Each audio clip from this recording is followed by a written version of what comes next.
I recently came across some journals that I had written about 8 or 9 years ago when I was going through some really challenging things in my life. And it was actually so interesting to read because it wasn't necessarily me calling out these things. I knew it by the date, but I had actually written down what God was doing in my life, how I was interacting with God and talking to Him during this time period. And I was able to see His hand at work. And calling that to mind in the current day, it was reinvigorating to see how God had been so faithful on my journey. I guess this is my way of telling you as we move into this new year to reflect not just on the good memories that you have, but also sometimes take a peek at what has not been so great.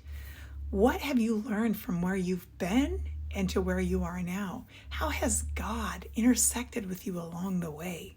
How is God shaping you for the future? It's always good to reflect. We learn so much from the past, and when we choose to ignore the past, we often lose the lessons that came along with it.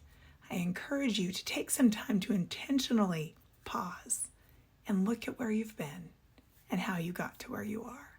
Blessings on you today.